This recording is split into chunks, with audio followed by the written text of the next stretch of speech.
السيطرة. يا سلام على الندية، ومعها يطلق صفرة النهاية حكم اللقاء جهاد جريشة معلنا تعادل طلائع الجيش والزمالك هدف لهدف. تقدم احمد حسن في الدقيقه 28 وتعادل بابا اركو في الدقيقه 32 من الشوط الاول. وهنا انفعالات كده مع حكم اللقاء، لكن الامن يتدخل والامور تحت السيطره. الزمالك واسماعيل يوسف يدخل وينهي المحاولات. هنا الاحصاءات امام حضراتكم، الاستحواذ 53% للزمالك 47% لطلائع الجيش. النتيجه هدف لهدف، 5 بطاقات صفراء لطلائع الجيش 2 للزمالك. عموما اعزائي المشاهدين ميلودي سبورت في كل مكان، أرجو أن تكونوا قد سعدتم بهذا اللقاء كما سعدت أنا بصحبتكم. معلقكم أشرف محمود، دمتم في أمان الله والسلام عليكم ورحمة الله وبركاته.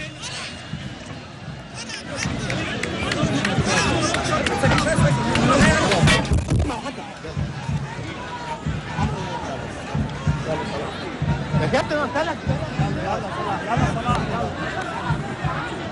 احمد حسن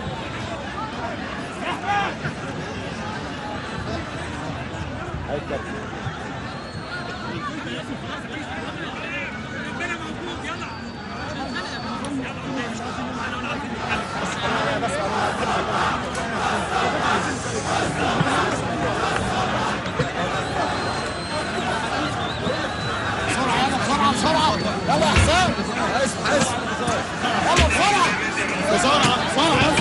حس خش يا جدعان. جاري مش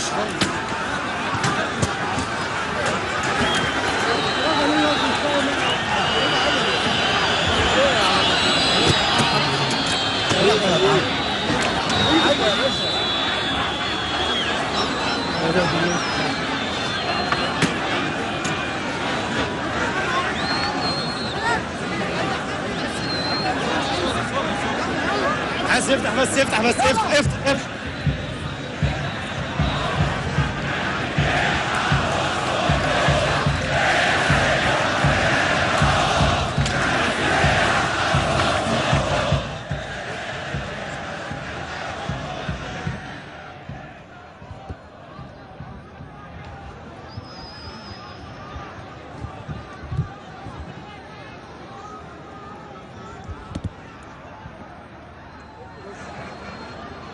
كده خالص.